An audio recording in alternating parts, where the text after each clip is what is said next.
Hana pressed her finger against the screen for the 800th time that week. Another cargo manifest approved, another ship cleared for departure, another day exactly like the one before it. The transit station hummed around her with the sound of 1,000 species going about their business. Through the transparent walls of her office, she could see the docking bays stretching out into the darkness of space. Ships came and went in a carefully choreographed dance that never changed. 3 years she had worked here, 3 years of the same routine. "You look bored," Bora said from the desk beside her. The older Velothi didn't look up from her own screen. Her long fingers moved quickly across the holographic display, processing documents with practiced ease. "I'm fine," Hana replied. It was the same answer she always gave. "You're young. You still think something exciting will happen." Bora's voice carried the weight of experience. She had worked at Transit Station Kepler 7 for 15 years. "Let me save you some time." "It won't." Hana wanted to argue, but she couldn't. Bora was probably right. The Galactic Union had stood for thousands of years. There were over 300 known species, countless worlds, and endless regulations to keep everything running smoothly. Smoothly meant predictably. Predictably meant boring. She looked down at her own reflection in the dark surface of her desk. Her skin had the pale lavender tone common to all Velothi. Her eyes were large and dark, adapted for the dim light of her homeworld. She was fragile by galactic standards, like most of her species. Her bones were light, her muscles weak. Evolution had made the Velothi perfect for administrative work and terrible for almost everything else. The communication panel on her desk chimed. Hana touched it, grateful for the interruption. "Immigration Office 7, this is docking control. We have an unusual request." Hana sat up straighter. Unusual was good. Unusual was different. "Go ahead, Control." "Ship requesting docking clearance. Registry is, well, it's new. Species classification, human, from a planet called Earth. They were just added to the Union database last month." Hana felt a small flutter of interest. A new species was rare. The galaxy had been thoroughly explored for millennia. Finding intelligent life that hadn't already joined the Union was almost unheard of. "Send them to Bay 17, Hana said. "I'll handle the intake personally." Bora glanced over with a raised eyebrow. "A new species? Let me guess. They'll be just like all the others. 2 arms, 2 legs, they breathe oxygen, and they want to sell something or buy something." "Maybe," Hana admitted, "but maybe not." She allowed herself a small hope. An hour later, Hana stood at the entrance to Bay 17 and watched the ship dock. It was ugly. There was no other word for it. Most Union ships were elegant, with smooth curves and efficient designs perfected over thousands of years. This ship looked like someone had welded scrap metal together and hoped for the best. It had hard angles and exposed panels. Burns scarred the hull, but it flew, and it had made it through Union space, so it worked. The airlock cycled. Hana straightened her uniform and prepared her standard greeting. She had given it thousands of times. Then the door opened, and Hana forgot what she was going to say. The human was tall, much taller than her. Most species in the Union were small or medium-sized. This one stood almost a full measure above her head. He had broad shoulders and thick limbs. His skin was tan, darker than hers, with a warmth to it that her species lacked. But it was his eyes that made her pause. They faced forward. Both of them, pointed straight ahead like a predator's eyes. Most species in the Union had eyes on the sides of their heads. Prey animals developed that way to watch for danger. Predators had forward-facing eyes to track their prey. Humans, apparently, were predators. "Hello," the human said. His voice was deep and carried easily across the bay.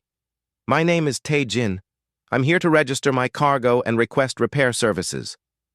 Hana remembered her training and stepped forward. Welcome to Transit Station Kepler 7. I'm Hana, Immigration Officer. If you'll follow me, we can process your documentation. Tae-jin nodded and followed her into the office. He moved with an easy confidence that Hana found unsettling. Most species approached Union officials with respect, sometimes even fear. The Union was old and powerful, but this human walked like an equal. In her office, Hana pulled up the intake forms on her screen. I apologize if this takes some time. Your species is new to our database.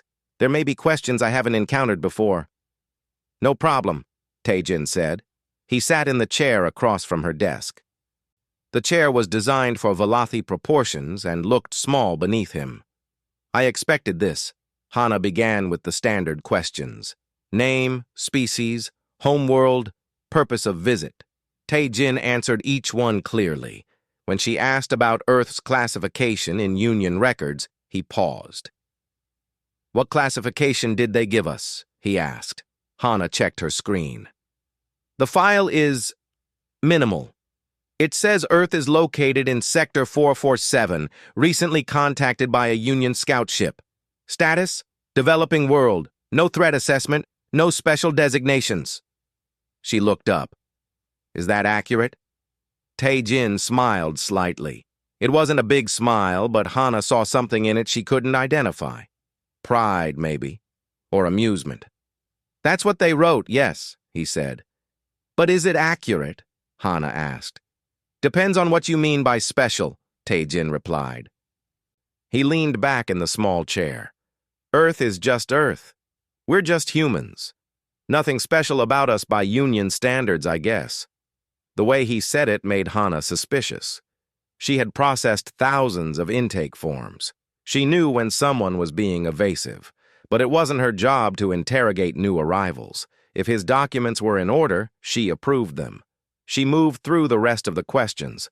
Cargo manifest, ship registration, duration of stay. Everything was correct. Your ship needs repairs? She asked. Yeah. The FTL drive has some worn components. Should take about 3 cycles to fix if you have the parts. We should. This is a commercial hub. We keep extensive inventories. Hana finished the last form and sent it through the system. You're approved. Welcome to Union Space officially. Thanks, Tae-jin said. He stood, and Hana was reminded again how large he was. Can I ask you something? Of course. How long have you worked here? 3 years, Hana said. Do you like it? The question surprised her. No one had ever asked her that. It's a good job, stable, safe. Tae-jin nodded slowly.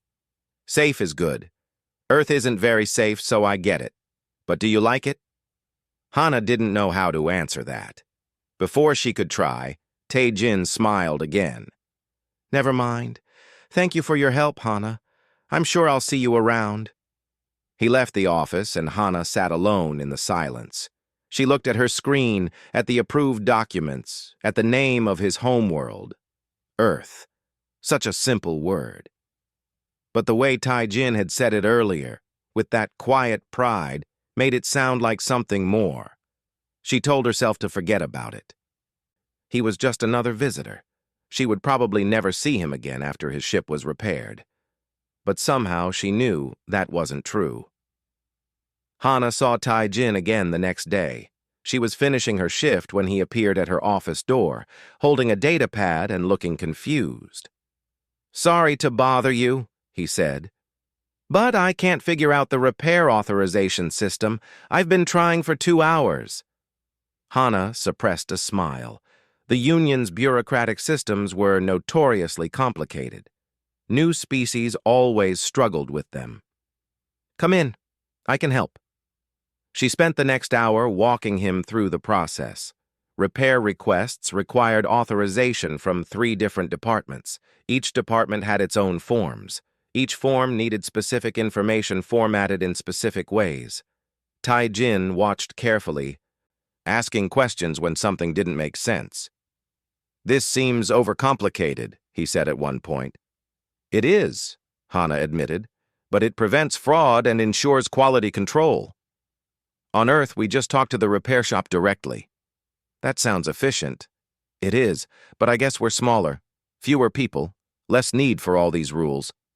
He paused. How many species are in the Union? 347. Tae-jin whistled softly. And how long has the Union existed? About 12,000 years. He went quiet for a moment. Hana wondered what he was thinking. Finally, he said, Humans have had organized civilization for maybe 6,000 years, and we've been in space for less than 200. You're very young by galactic standards, Hana said. She didn't mean it as an insult, just a fact. Yeah, Tae-jin agreed. We are. When they finished the authorization requests, Tae-jin thanked her. Then he hesitated. Can I buy you dinner? As thanks for the help. Hana should have said no. She should have maintained professional distance, but she found herself saying yes. The station had dozens of restaurants catering to different species' dietary needs. They found one that served food both humans and Velathi could eat. It was a small place on the mid-deck, with dim lighting and quiet music. So what brought you out here? Hana asked after they ordered. Earth is far from the major trade routes. Exploration, Tae-jin said. Trade, curiosity. When we found out about the Union, we wanted to see it for ourselves. I volunteered to be one of the first traders. That's brave. Space travel is dangerous. It is. But humans are pretty good at dangerous things. He said it casually, like it was an obvious fact. What do you mean? Tae-jin considered the question. Earth isn't an easy planet. We have extreme weather, earthquakes, volcanoes, hurricanes that can level entire cities, predators that hunt in packs, diseases that can wipe out millions. Humans evolved by surviving all of that. Hana tried to imagine such a world. Her own home world was gentle. Mild climate. No predators larger than a small rodent. The Velathi had never needed to fight for survival. They had simply existed in harmony with their environment. That sounds terrifying, she said. It can be, but it also makes you adaptable. When you grow up on a planet that's constantly trying to kill you, you learn to deal with problems. He smiled. Plus, it makes the rest of the galaxy seem less scary. Their food arrived. Hana picked at her meal while Tae-jin told her more about Earth. He described oceans that covered most of the planet, mountains that reached into the clouds, deserts where nothing lived for hundreds of miles, forests so thick you couldn't see the sky. We have variety, he explained. Most planets in the Union are uniform. One climate, one ecosystem. Earth has dozens. Humans evolved in Africa, but we spread everywhere. We adapted to every environment. How? Hana asked. Evolution takes millions of years. We didn't wait for evolution. We used tools, made clothing, built shelters, created technology. If the environment didn't suit us, we changed ourselves to suit it. Hana found this fascinating and disturbing. Most species adapted to their environment slowly. Over generations, humans had apparently forced their environment to adapt to them. Tell me about your culture, she said. What do humans value? Tae-jin thought about it. That's hard to answer. Humans aren't unified like most Union species. We have hundreds of cultures, thousands of languages. We spent most of our history fighting each other. Fighting? Hana was shocked. The Union had conflicts, but actual warfare was almost unknown. Most disputes were settled through negotiation and arbitration. Yeah, wars, mostly. Over resources, territory, beliefs. We've only been truly unified for about 50 years. Before that, we were divided into nations that competed with each other. That sounds chaotic. It was. Still is sometimes. But it also drove innovation. When you're competing, you improve. You create new technology, new ideas. You push boundaries. He paused. The Union is peaceful, right? No wars? Not for thousands of years. That's amazing. But has anything really changed in those thousands of years? Hana opened her mouth to answer, then stopped. She thought about her job, about the station, about the union itself. Everything was stable, everything was predictable. But when was the last time something actually new had happened? I don't know, she admitted. They talked for hours. Tae-jin told her about human music, which was apparently very important to their culture. He played some for her on his datapad. It was strange, emotional, full of passion and pain. Nothing like the mathematical harmonies of Velothi music. He showed her human art, images of struggle, triumph, loss, love. Most union art was beautiful, but sterile. Human art was messy and raw and alive. Why is everything about conflict? Hana asked, looking at a painting of a war. Because conflict is part of life, Tae-jin said. At least it is for humans. We don't shy away from it. We embrace it, understand it, express it. Pain and joy are both part of existence. The union believes in harmony, Hana said. Avoiding conflict, not embracing it. And has that made you happy? Hana didn't answer. She wasn't sure she knew what happiness felt like anymore. When they finally left the restaurant, Hana realized her shift had ended hours ago. She had stayed late without even noticing. Tae-jin walked her back to the residential section. Thank you for tonight, he said. It's nice to talk to someone who's curious instead of just polite. Thank you for sharing, Hana replied. I've never met anyone like you. Like me specifically, or like humans in general? Both. Tae-jin smiled. Well, you've got 3 more cycles of me before my ship is fixed. If you want to hear more stories about Earth, I've got plenty. Hana knew she should maintain professional distance. She should let him go about his business and return to her routine. But she found herself saying, I'd like that. Over the next 2 days, Hana spent every free moment with Tae-jin. He told her about Earth's history, its struggles, its triumphs. He explained how humans had gone from primitive tribes to space travelers in just a few thousand years, how they had nearly destroyed themselves multiple times but always found a way to survive. He showed her videos of Earth, the blue planet spinning in space, clouds swirling over oceans, continents covered in green and brown. It looked beautiful and terrifying. I miss it, Tae-jin said quietly, watching the video. I've only been gone a few months, but I miss it. Why did you leave, if you love it so much? Because there's a whole galaxy out here. Because humans are explorers. We always have been. When we see something unknown, we want to understand it. He looked at her. Don't you ever want to explore? Hana thought about her life. 3 years at the same desk, the same routine, the same everything. Sometimes, she admitted. But I'm Velothi. We're not built for exploration. We're fragile, weak. We're administrators, not adventurers. That's what your species is, Tae-jin said. But what are you, Hana? What do you want to be? No one had ever asked her that before. She had always been what her species was, what her job required, what society expected. Before she could answer, Bora's voice interrupted them. Hana, a word, please. Her colleague stood nearby, looking disapproving. Hana excused herself and walked over. You're spending a lot of time with the human, Bora said quietly. I'm helping him navigate station procedures.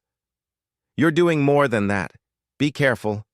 New species always seem exciting at first, but they're just another group trying to make their way in the galaxy. Don't romanticize them. Hana wanted to argue, but Bora walked away before she could.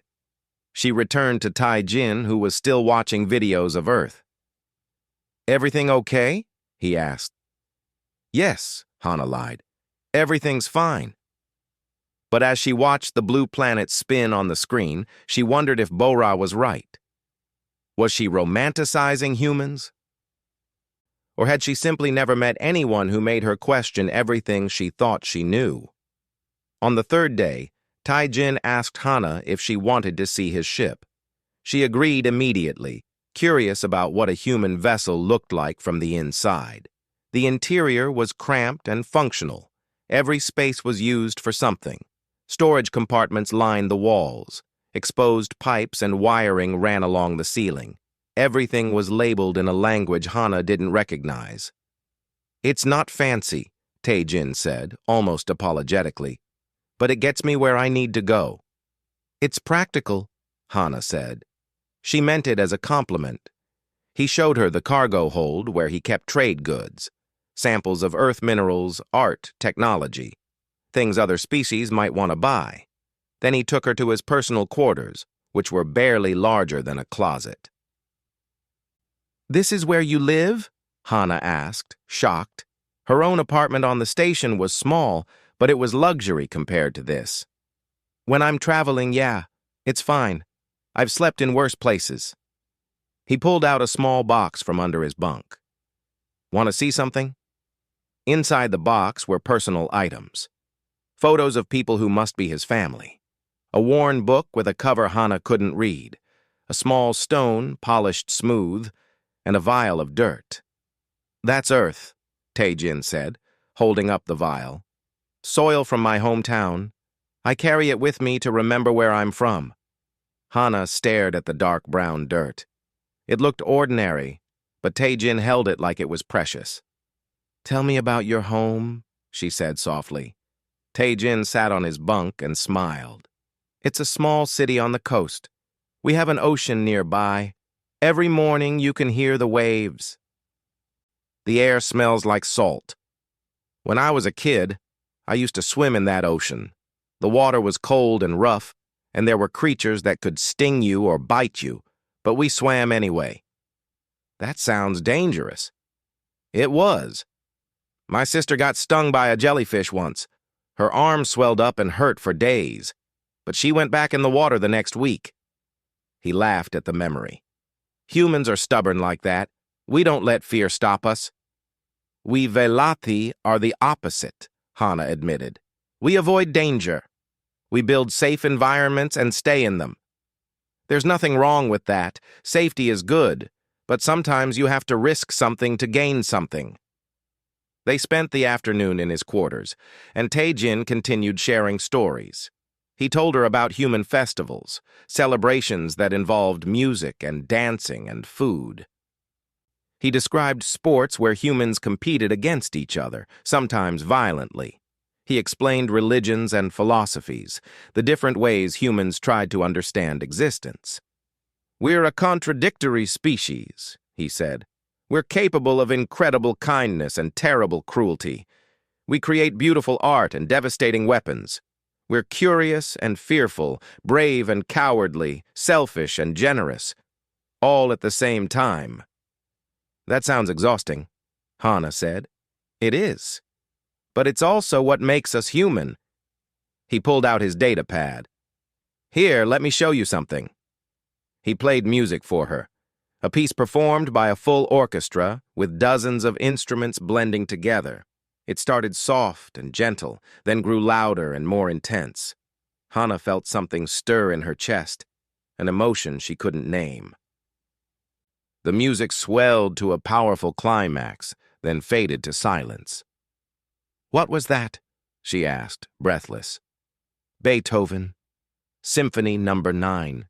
He wrote it about 250 years ago. He was deaf when he composed it." "Deaf? He couldn't hear?" "No. But he could imagine the music in his mind.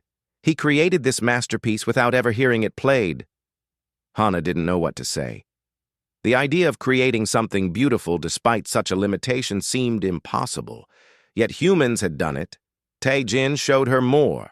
Paintings by artists who had been poor or sick or persecuted, books written by people who had suffered, inventions created by individuals who had failed dozens of times before succeeding. "Humans don't give up easily," he explained. "When something blocks our path, we find another way, or we break through the block, or we build a bridge over it. We're persistent. Why? Hana asked. Where does that persistence come from? Tai-Jin thought about it. I think it's because Earth taught us we had to be. Our planet didn't coddle us. It challenged us every day. If we wanted to survive, we had to be strong, adaptable, determined. Those traits are in our DNA now. He pulled up an image on his datapad. It showed Earth from space, the blue and white sphere floating in darkness. Look at that. That's a planet covered mostly in water, with extreme weather and tectonic instability. The gravity is higher than most habitable worlds. There are thousands of species of predators, diseases that can kill you in days, natural disasters that can wipe out entire regions. It sounds like a nightmare, Hana said. To most Union species, it probably is. But to us, it's home. It made us what we are. He zoomed in on a continent. See those mountains? They're called the Himalayas, the tallest mountains on Earth. The air is so thin at the top that most creatures can't breathe. But humans climbed them anyway, just to see what was there. Why would anyone do that? Because they were there. Because humans are curious. Because we want to test ourselves against challenges. He smiled. There's a saying we have. Because it's there. That's the answer humans give when asked why we do dangerous things. Hana studied the image of Earth. She tried to imagine living on such a world. Tried to picture herself climbing those mountains or swimming in those dangerous oceans. She couldn't. She was Velothi, fragile and weak. But watching Tai-Jin talk about his home with such pride and love, she felt something she hadn't felt in years. She felt small, not physically small, but small in her ambitions, her dreams, her life. Do you think I could ever visit Earth? She asked quietly. Tai-Jin looked surprised. You'd want to? I don't know. Maybe. It sounds terrifying, but also alive. The Union is so safe and stable. Nothing ever changes. Nothing ever challenges us. Sometimes I wonder if we've become too comfortable. Comfort isn't bad, Tai-Jin said. But yeah, sometimes you need a challenge to feel alive. Before Hana could respond, an alarm sounded throughout the ship. Emergency lights flashed red. Tai-Jin immediately stood and checked his console. What is it? Hana asked, alarmed. Station-wide alert. Something's wrong. He pulled up the feed. Cargo Bay Incident, Section 7. That's not far from here. Hana's communicator buzzed. She answered it. Hana, get back to the residential section immediately, Bora's voice said, tight with fear. There's been a containment breach. Vaxian spores. They're spreading through the ventilation system. Hana's blood went cold. Vaxian spores were deadly to Velothi. Exposure meant death within hours. Where's the breach? She asked. Sections 7 through 12. They're sealing the sections now. Hana looked at Tai-Jin. I'm in Section 9. His face went serious. We need to get you out of here. They ran through the ship to the airlock, but when Tai-Jin tried to open it, nothing happened. The station had already initiated lockdown. The door was sealed. No, no, no, Hana whispered. She tried her override codes. Nothing worked. They were trapped. How long do you have? Tai-Jin asked. If the spores reach this section, 2 hours. Maybe less. Tai-Jin was quiet for a moment. Then he said, My ship has independent life support. You'll be safe in here. But the other Velothi workers, there are dozens of them in these sections. The station will evacuate them. Hana pulled up the emergency feed on her communicator. She read the official response plan and felt her hope die. They're going to vent the contaminated sections to space once evacuation is reasonably complete. But they can't evacuate everyone in time. Most Union species are too fragile to enter contaminated zones. By the time they get proper equipment... She looked at Tai-Jin. They're going to let people die. There has to be another way. There isn't. This is standard protocol. Contain the threat, Minimize casualties, accept necessary losses. Hana felt tears in her eyes. I'm safe here, but 30 Velothi are going to die. Tai-Jin stared at her for a long moment. Then he said something that changed everything. Not if I can help it. What? Humans evolved on a death world, remember? Our immune systems are designed to handle threats like this. I can go out there. The spores will kill you. Maybe. Or maybe my body will adapt. Either way, I have a better chance than any Velothi. He was already pulling on an environmental suit. Give me a list of locations where people are trapped. I'll get them to safety. Tai-Jin, you can't. Yes, I can. Because it's there, remember? He smiled at her. Because it's the right thing to do. Stay in the ship. You'll be safe here. Then he was gone. Running into the contaminated section, and Hana could only watch the security feeds and pray that humans were as resilient as Tai-Jin claimed. Hana watched the security feeds with her heart pounding. She could see Tai-Jin moving through the corridors of Section 9, his environmental suit barely protecting him from the thick cloud of spores that filled the air. The concentration levels were already dangerous. In another hour, they would be lethal even through protective gear. Her communicator buzzed. Hana, what's the human doing? It was Bo-Ra, her voice sharp with panic. He's moving toward the contaminated zones. He's trying to rescue the trapped workers, Hana said. He's going to die. Someone stop him. But no one could stop him. Tai-Jin had already reached the first trapped group. 3 Velothi workers huddled in a storage room, the door sealed against the spreading contamination. Hana watched as Tai-Jin forced the door open, exposing himself to even higher concentrations of spores. The station commander's voice came over the general channel. Unknown human, cease your activity immediately. The contaminated sections are too dangerous for rescue operations. Tai-Jin didn't respond. He was helping the Velothi workers into emergency breathing masks, talking to them calmly, even as alarms blared around them.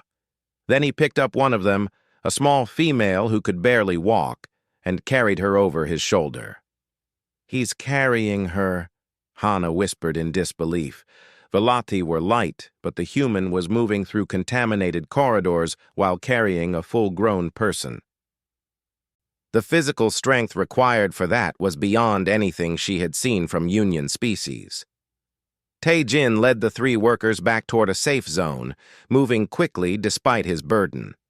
He got them through an emergency airlock into Section 5, which was still clean. Then he turned around and went back into the contamination. What is he doing? Bo-Ra asked over the communicator. He made it to safety. Why is he going back? Because there are more people, Hana said. She checked the list. 27 more Velothi are still trapped. He can't save them all. It's impossible. But Tai-Jin didn't seem to know that. He reached the second group, 4 workers trapped in a maintenance tunnel. The air was thick with spores. Through the grainy security feed, Hana could see the contamination clinging to his suit like fog. He should be showing symptoms by now. The spores should be affecting him, but he moved like nothing was wrong. Tai-Jin got the 4 workers to safety, then went back again, and again, and again. On his 4th trip, another figure appeared on the security feeds. Another human, taller than Tai-Jin, moving with the same purposeful stride. Hana recognized him from the ship registry. Wu Jin, a trader who had arrived at the station 2 days ago. There's a second human in the contaminated zone, the station commander announced. Both humans, cease rescue operations immediately. We cannot guarantee your safety. Wu Jin's voice came over the channel, calm and clear. With respect, Commander, we don't need you to guarantee our safety. We need you to tell us where the trapped workers are. There was a pause. Then the commander said, Sending coordinates now. Hana watched the 2 humans work together. They moved with efficiency and coordination, like they had done this before. Tai-Jin carried an injured worker while Wu-Jin cleared a path through debris. They found a group of 6 Velothi trapped in a storage area and got them out in one trip. The medical team was monitoring the humans' vital signs remotely. The doctor's voice came over Hana's communicator, sounding bewildered. Their bodies are adapting. The spore exposure should have incapacitated them by now, but their immune systems are fighting it off in real time. I've never seen anything like this. Deathworlders, Bo-Ra said quietly. They're from a death world. The word spread through the station like wildfire. Deathworld. A planet so hostile that its native species had to evolve extreme resilience just to survive. The Union had catalogued a few death worlds before, but most were uninhabited. Intelligent life rarely evolved on such harsh planets. Earth apparently was the exception. Tai-Jin and Wu-Jin made trip after trip into the contamination. Sometimes they carried workers. Sometimes they had to clear blocked passages or repair damaged airlocks. Once, Wu-Jin physically lifted a collapsed support beam that was blocking an escape route. The beam must have weighed as much as 3 Velothi combined. "The gravity on Earth," the doctor said over the channel. "What is it?" Hana checked the database. 1.2 standard gravities. That explains the muscle density. They're built to handle heavier loads. Their bone structure is denser too. They're physically much stronger than they appear. Stronger, more resilient, more adaptable. Hana watched Tai-Jin move through conditions that would kill any other species, and she understood what he had been trying to tell her. Earth hadn't just produced humans, it had forged them. 27 workers rescued, 28, 29. The spore concentration was reaching critical levels. Even the humans' remarkable immune systems had limits. Hana could see Tai-Jin moving slower now, his breathing labored. Wu-Jin had a hand pressed against his side like something hurt. 2 workers left, both trapped in a section where the ventilation system had completely failed. The spore count there was 10 times the lethal dose for Velothi and dangerously high even for humans. "Leave them," the station commander ordered. "You've done enough. We're initiating vent procedures in 5 minutes. 2 more, Tai-Jin said, his voice rough but determined. "Give us 10 minutes. "I can't. The contamination is spreading. If we don't vent now, we'll lose more sections." 10 minutes, Wu-Jin repeated. "Please." The commander hesitated. Then, "You have 8 minutes. After that, I have to vent. I'm sorry." The 2 humans ran. Not jogged, ran.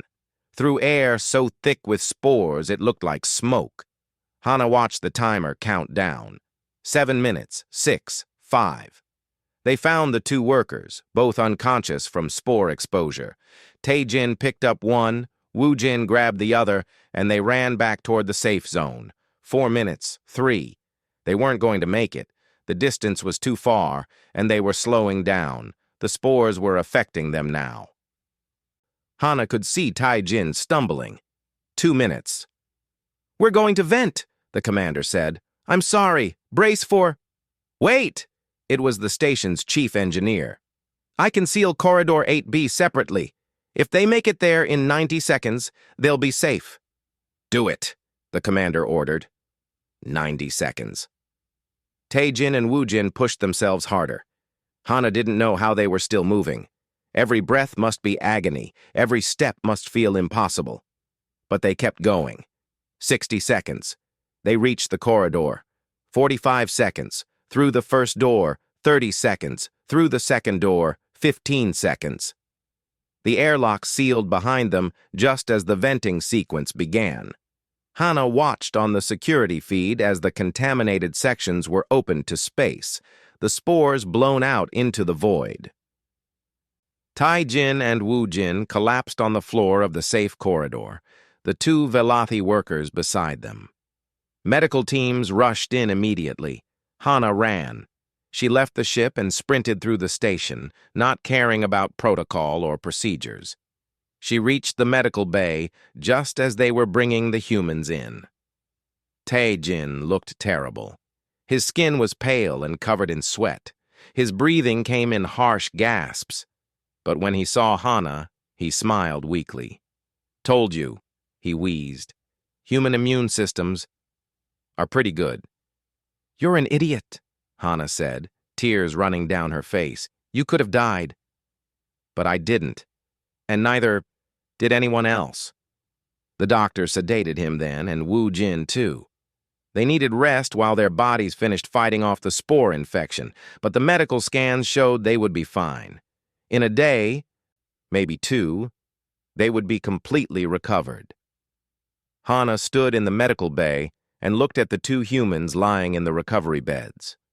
Around her, Velothi workers were being treated for minor spore exposure. All of them alive because two humans from a death world had decided that 31 lives were worth risking their own. Bora appeared beside her. The older Velothi looked shaken. "I was wrong about them," she said quietly. "I said they were just another species. But they're not, are they?" "No," Hana agreed. "They're not." The station commander called for Hana later that evening. "I want to understand what happened today," she said. "How did two individuals accomplish what our entire security force couldn't?" Hana thought about everything Tae-jin had told her, about Earth and its challenges, about evolution and adaptation, about persistence and determination. "They're from a world that made them strong," she said finally, "and they chose to use that strength to help others. That's all." The commander nodded slowly. "The Union will want to study them, understand their capabilities." "I think," Hana said carefully, "the Union should try to learn from them instead. Not just their biology, but their spirit." She left the commander's office and returned to the medical bay. She sat beside Tae-jin's bed and watched him sleep.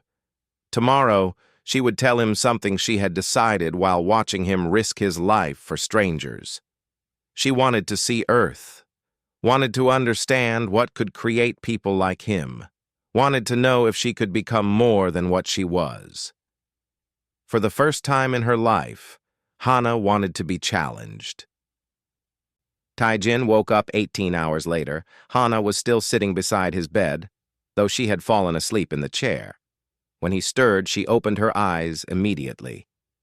"Hey," he said, his voice rough but stronger than before. "You waited?" "Of course I did." Hana stood and poured him water from a pitcher. "How do you feel?" "Like I spent a day breathing poison." He accepted the water gratefully. "But alive. How many did we save?" "All of them. 31 workers. Everyone who was trapped." Tae-jin smiled. "Good." The doctor came in to check on him. She was a Korean, a species known for their medical expertise.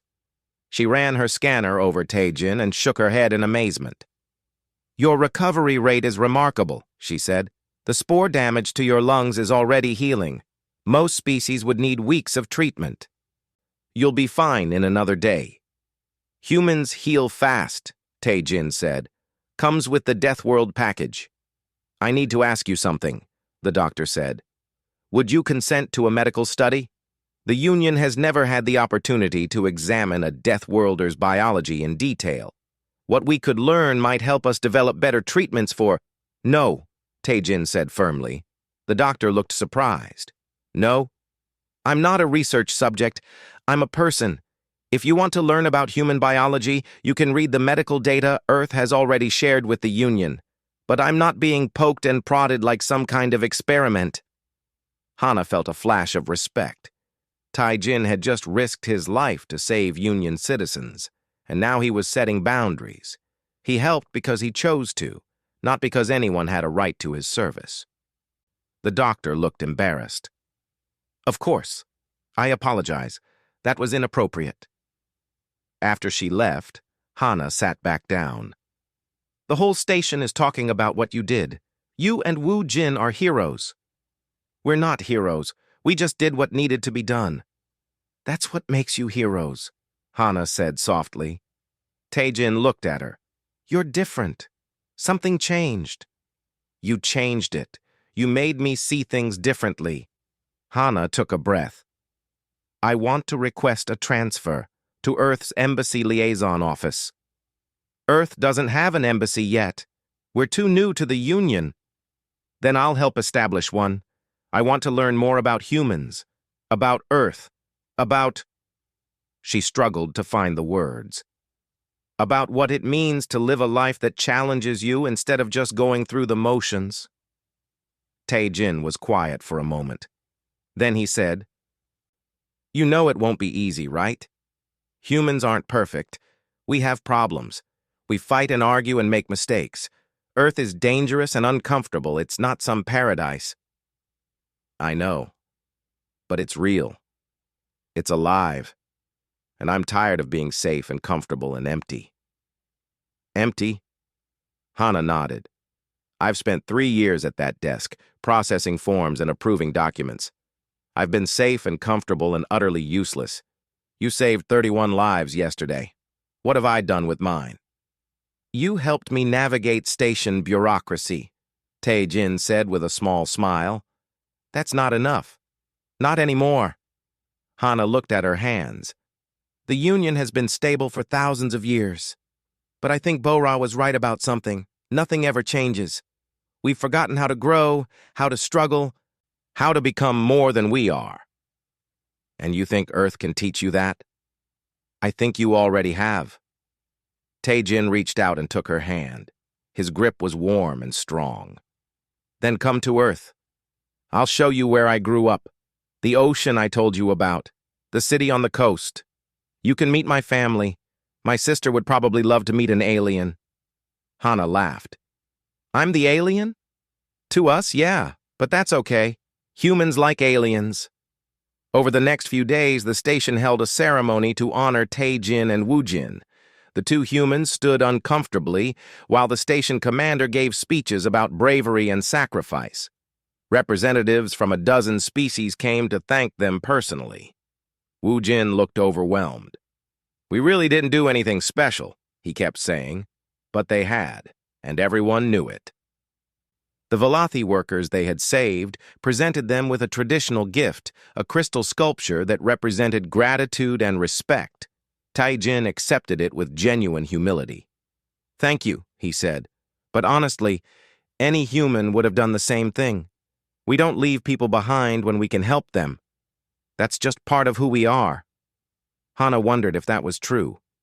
Were all humans like this? Or was Tae-jin special even among his own people?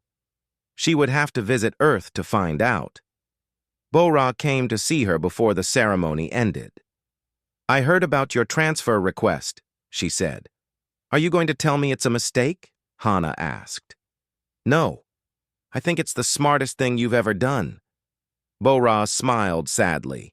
I've been at this station for 15 years. I've been safe and comfortable and slowly dying inside.